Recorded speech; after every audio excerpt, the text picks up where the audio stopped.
Hello students, I hope आप सभी बहुत अच्छे होंगे और अपनी स्टडी बहुत अच्छे से कर रहे होंगे। आज के वीडियो पे हम बात करेंगे कि रिफ्लेक्शन ऑफ लाइट है क्या, उसके टाइप्स क्या क्या होते हैं, प्लेन मिरर पे इमेज जो बनती है वो इमेज के क्या क्या फीचर्स हैं, क्या कैरेक्टरिस्टिक्स हैं। फिर अगर मिरर को हमने रोटेट किया तो इमेज के साथ में क्या होता है, इमेज कितने एंगल से रोटेट करती है, और अगर हमारे पास में दो मिरर किसी एंगल पे इंक्लाइंट हैं तो वो जो इमेज बनेगी वो उसका क्या रिलेशन है उस एंगल के साथ में। तो ये सारा कुछ हमारा आज के वीडियो पे कवरेज होगा। तो आइए स्टार्ट करते हैं आज का वीडियो। तो सबसे पहला टॉपिक जो आज हम स्टार्ट कर रहे हैं that is reflection of light.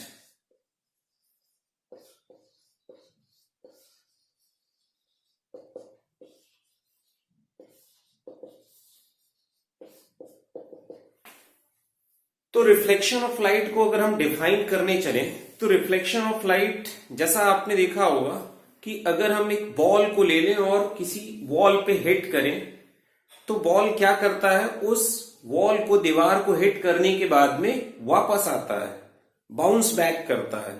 तो यही लाइट के साथ में है। तो लाइट जब भी सोर्स से निकलने के बाद, लाइट सोर्स से निकलने के बाद, एमिट होने के बाद किसी सरफेस पे पड़ती है तो उस सरफेस को स्ट्राइक करने के बाद में बाउंस बैक होती है, रीबाउंड होती है इन द सेम मीडियम। और इसी प्रोसेस को हम नाम देते हैं क्या, रिफ्लेक्शन ऑफ लाइट। तो the bouncing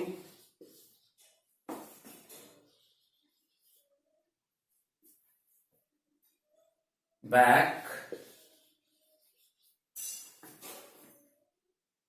of light in the same medium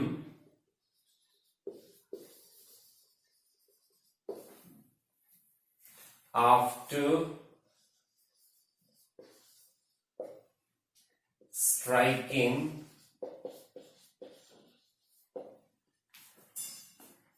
the reflecting surface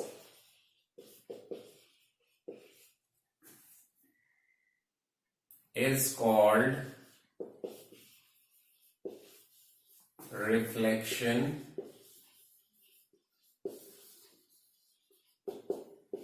of light। अब रिफ्लेक्शन कितने टाइप के होते हैं, तो अभी हम टाइप्स ऑफ रिफ्लेक्शन की तरफ चलते हैं। तो हमारे पास में नेक्स्ट टाइप्स ऑफ रिफ्लेक्शन।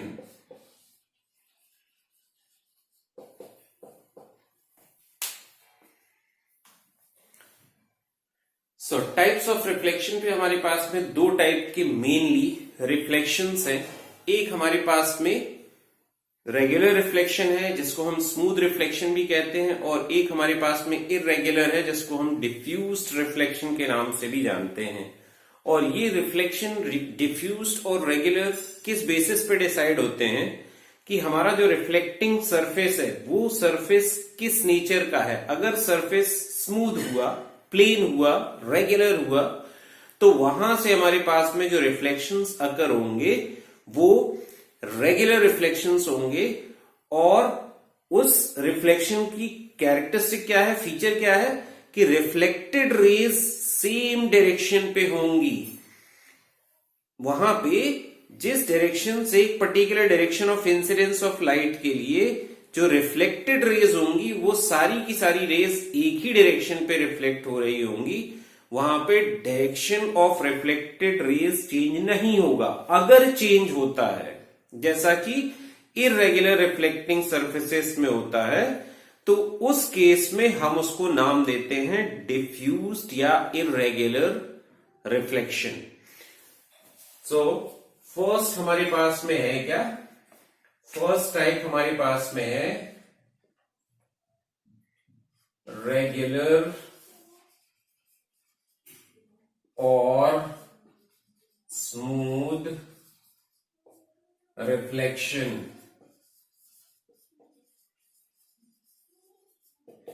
तो रेगुलर या स्मूथ रिफ्लेक्शन को अगर हम डिफाइन करने चले तो हम कैसे डिफाइन करेंगे इसको? If regular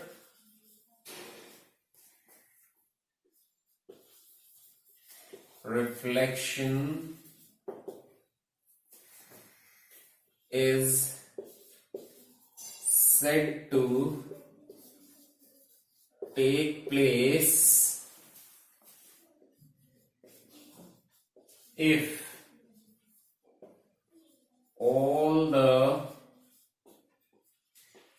reflected rays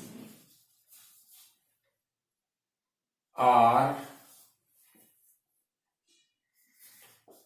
found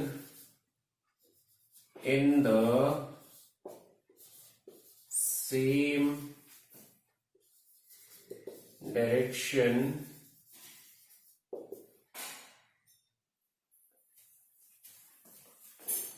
for a particular direction of incidence of light, it takes place from smooth reflecting surfaces। Now coming to the next one, that is irregular or diffused।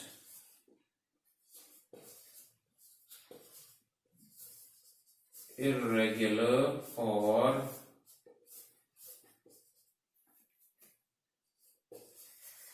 diffused reflection। अभी हम definition लिखते हैं और next हम इसको diagram की help से explain करेंगे। तो इरेगुलर रिफ्लेक्शंस, अगर रिफ्लेक्शन होने के बाद, किसी सरफेस से रिफ्लेक्शन होने के बाद रिफ्लेक्टेड रेज बहुत सारी डायरेक्शन पे, मल्टी डायरेक्शंस पे मिलती हैं अगर, तो हम उस रिफ्लेक्शन को नाम देते हैं इरेगुलर और डिफ्यूज्ड। और ये किसका फीचर है? ये रिफ्लेक्टिंग सरफेस के नेचर पे डिपेंड करेगा। उसका फीचर है कि अगर हमारा रिफ्लेक्टिंग सरफेस रेगुलर नहीं है, स्मूथ नहीं है, रफनेस है उसमें, इरेगुलरिटीज है उसमें, तो वहां पे हमारा जो रिफ्लेक्टेड रेज है उसकी डायरेक्शन सेम ना होके अलग अलग डायरेक्शंस में रिफ्लेक्टेड रेज मिलेंगी और वो जो रिफ्लेक्शन है वो इरेगुलर कैटेगरी पे चला जाएगा। तो हम इसको क्या लिखते हैं? If reflected rays are found in different directions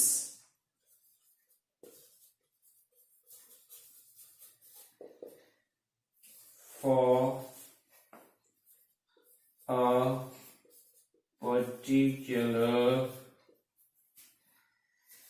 direction of incidence of light, reflection is known as irregular or diffused reflection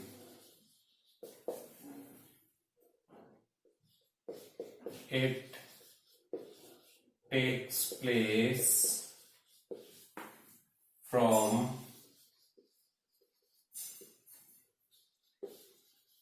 rough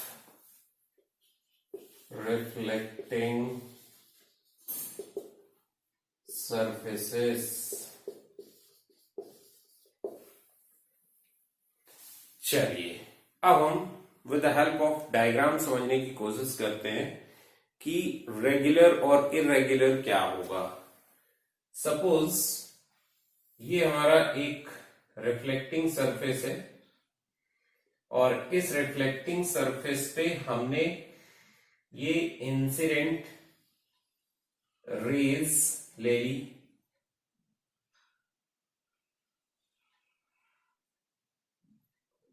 ये इंसिडेंट रेज जब रिफ्लेक्ट होंगी तो ये रिफ्लेक्टेड रेज सेम डायरेक्शन पे हमें मिलेंगी। रिफ्लेक्टेड रेज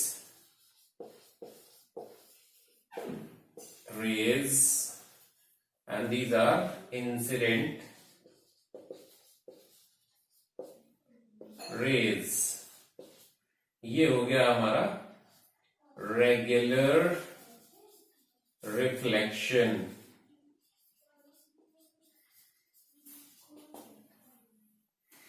अब हम डिफ्यूज्ड रिफ्लेक्शन देखते हैं।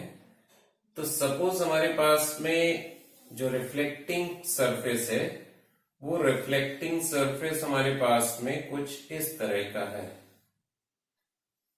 उस पे इरेगुलरिटीज हैं, इस तरह का हमारे पास में सरफेस है और इस रिफ्लेक्टिंग सरफेस पे हमारे पास में अगर हमने इंसिडेंट रेज ली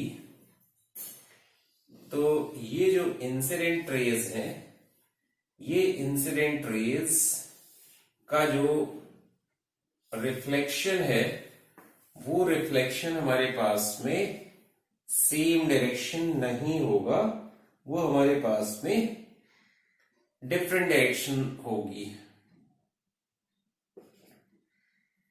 इंसिडेंट रेज, चलिए हम एक इंसिडेंट रे इसमें और ले लेते हैं। अभी इसका जो रिफ्लेक्शन है वो रिफ्लेक्शन अगर हम शो करें तो वो रिफ्लेक्शन हमारे पास में ऐसा जाएगा। तो रिफ्लेक्टेड रेज ये हो जाएगा हमारा diffused reflection. Okay, moving ahead, अब हम पढ़ते हैं कि लॉज ऑफ रिफ्लेक्शन क्या है, कौन से ऐसे लॉज हैं जिनको ये जो रिफ्लेक्शन है फॉलो करते हैं। So next topic is laws of reflection.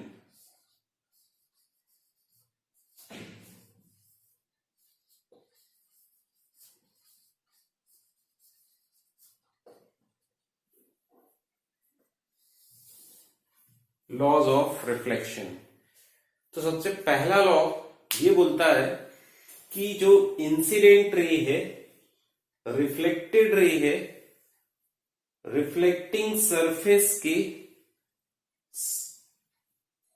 Perpendicular ये सारे के सारे सेम प्लेन पे लाई करते हैं।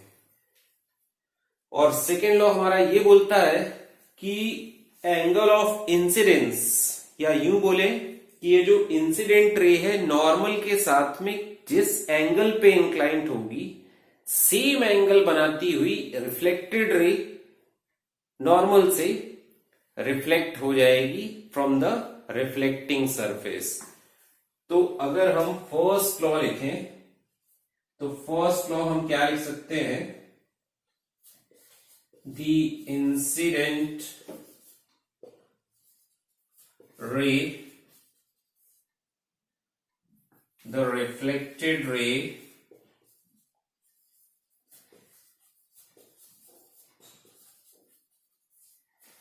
and the normal to the reflecting surface all lie on the same plane। Second law हमारा बोलता है the angle of reflection is equal to the angle of incidence।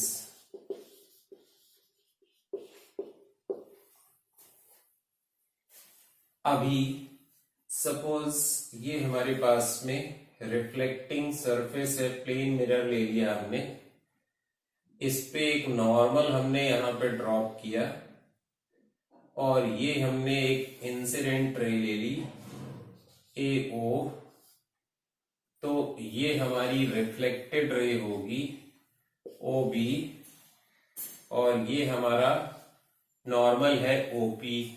तो नॉर्मल से इंसिडेंट रे का जो एंगल है वो एंगल होगा एंगल ऑफ इंसिडेंस I और रिफ्लेक्टेड रे का नॉर्मल के साथ में जो एंगल बनेगा that will be angle of reflection. तो अभी हम लेबलिंग अगर करें, reflecting surface incident ray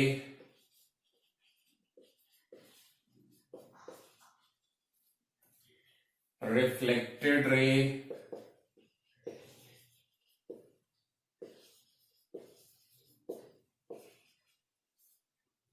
normal angle of incidence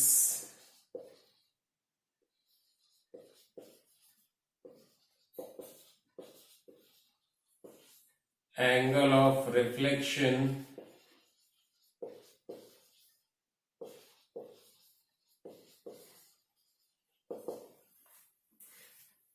तो यहां पे हम क्या लिख सकते हैं, that is angle I equal to angle R। अब हम चलते हैं अपने नेक्स्ट टॉपिक की तरफ और हमारा अगला टॉपिक है characteristics of images formed by plane mirror. तो टॉपिक है हमारा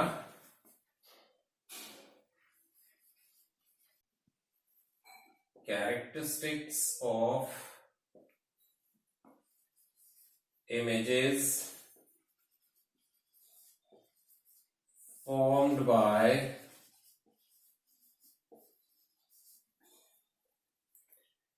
plane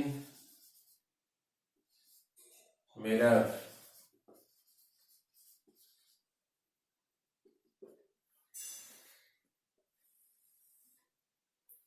तो अगर हमारा mirror reflecting surface plane mirror है और उस पे अगर हमने लाइट डाली या उसके सामने ऑब्जेक्ट को रखा तो उससे इमेज जो बनेगी उसकी क्या कैरेक्टरिस्टिक होगी, let's see.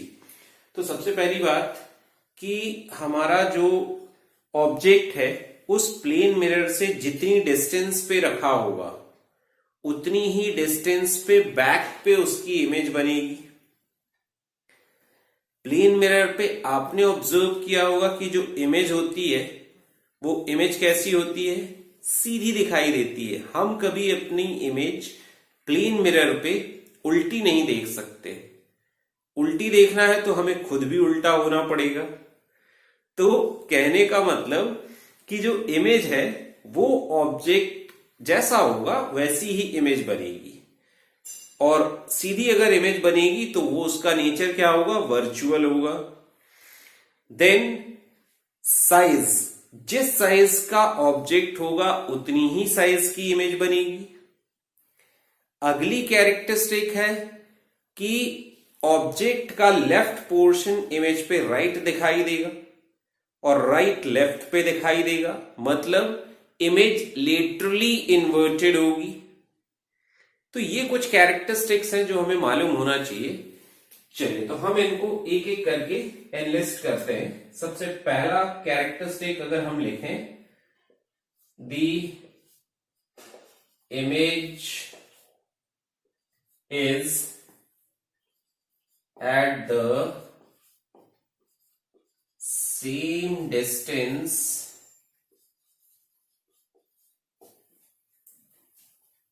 back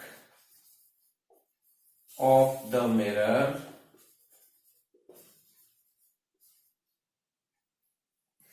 as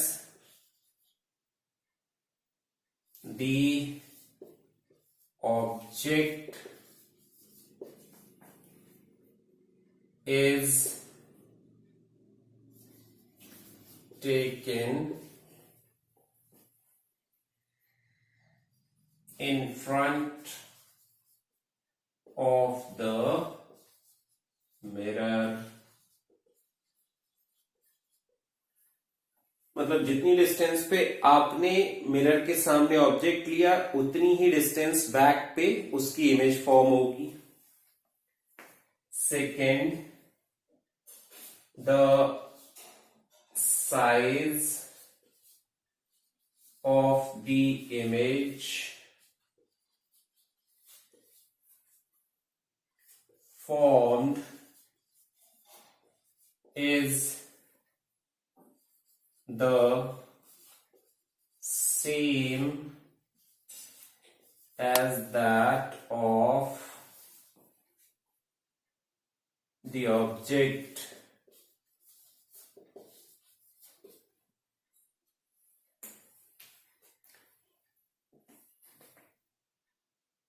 the nature of image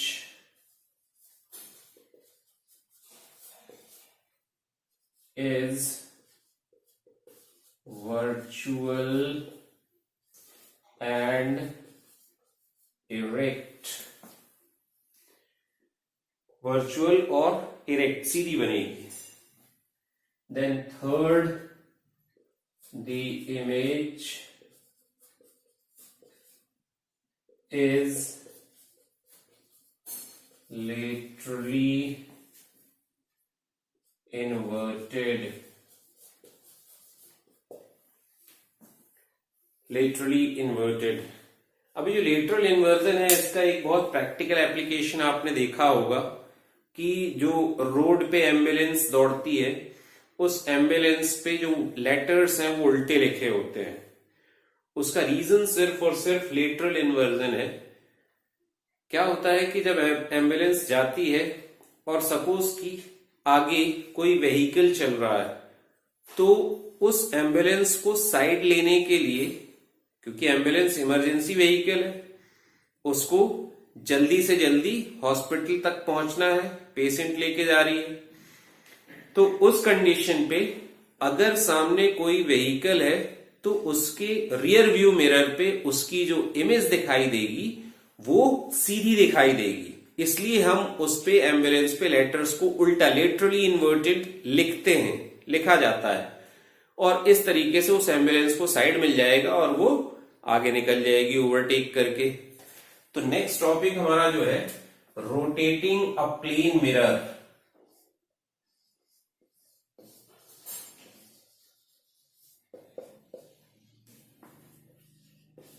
plane mirror, तो इस तरीके से हम अभी प्लेन मिरर को अपने रोटेट करेंगे।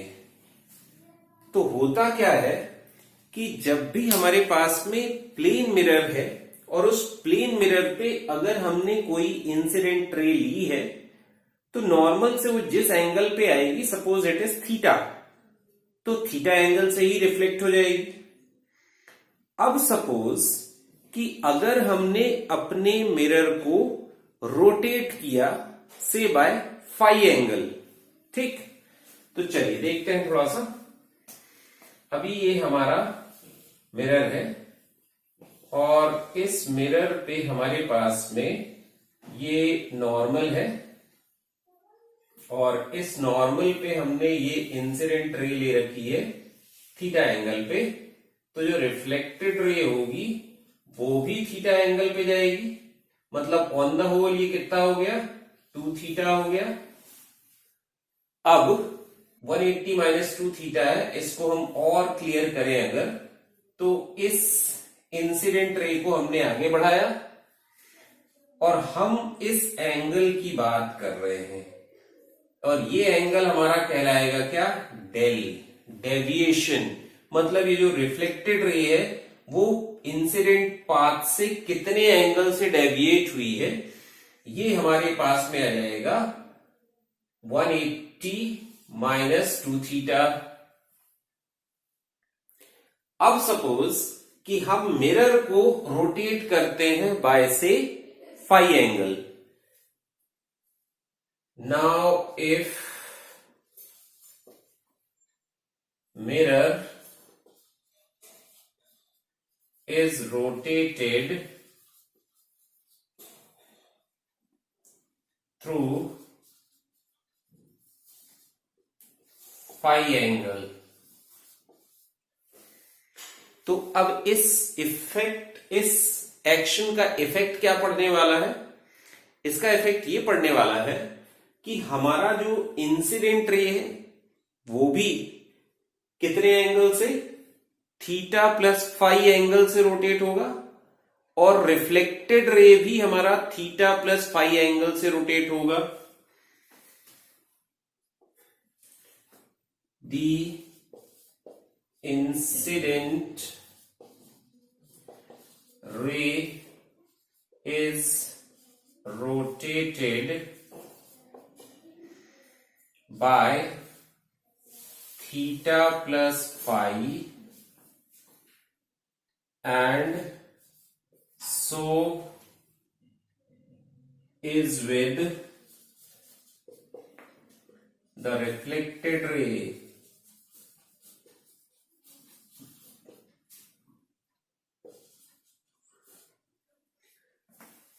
तो अब हमारे पास में एंगल ऑफ रिफ्लेक्शन भी यही आ गया, एंगल ऑफ इंसिडेंस भी यही आ गया। तो उस केस में हमारा जो डेविएशन एंगल है, मतलब अब जो रिफ्लेक्टेड रे है वो इंसिडेंट डायरेक्शन से कितने एंगल से डेविएट होगी, तो हम अभी डेल डैश लिखते हैं 180 minus 2 into theta plus phi.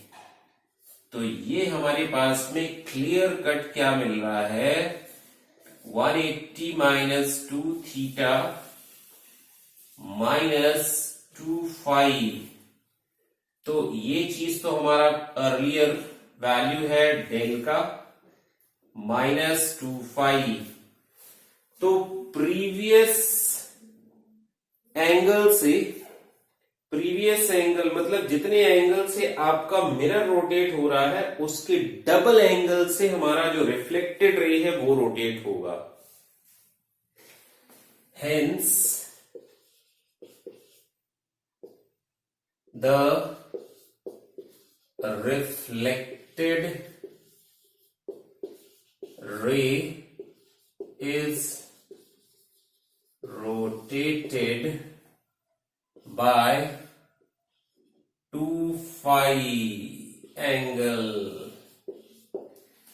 तो ये हमारा नोट पॉइंट है।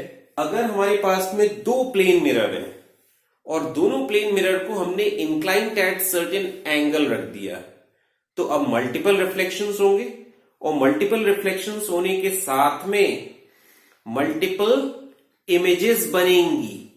तो कितनी नंबर ऑफ इमेजेस बनेंगी वो किस फैक्टर पे डिपेंडेंट है, चलिए हम देखते हैं। Let two plane mirrors be placed at theta angle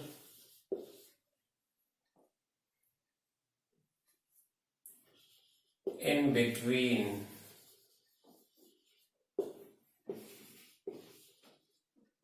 them। तो अब हमारे पास में सपोज एक मिरर ये हो गया और एक मिरर ये हो गया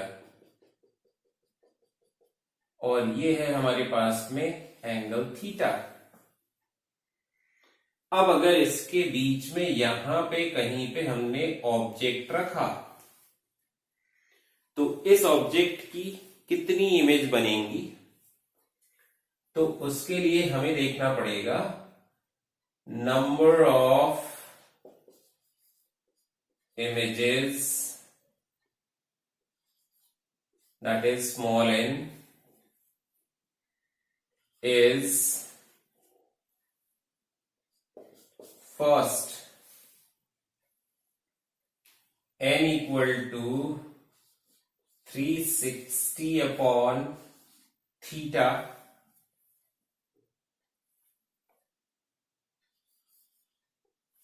if O lies asymmetrical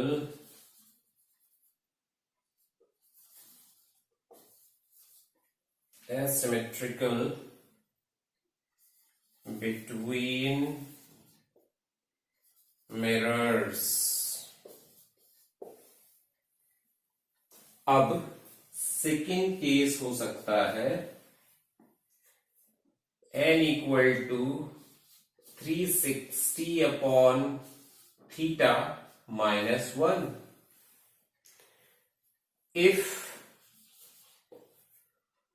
O lies symmetrical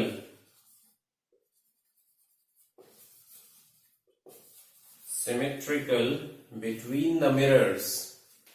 अब ये दोनों ही केसेस के लिए आपको चेक करना पड़ेगा for both the above cases. अभी आपको चेक करना पड़ेगा कि ये जो 360 अपॉन थीटा है ये ऑड नंबर आना चाहिए, तब ही ये दोनों केसेस एप्लीकेबल हैं। For both the above cases 360 upon theta should be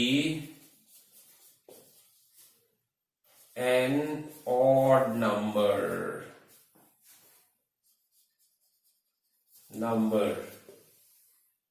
अब जरूरी तो नहीं है कि हमेशा ही आपको 360 अपॉन थीटा ऑड ही मिले, इवन भी मिल सकता है। तो उस इवन के केस में आपने -1 कर देना है। अभी अगला आप क्या बोलेंगे, if 360 upon theta is an even then n equal to क्या मिल जाएगा, number of images 360 upon theta minus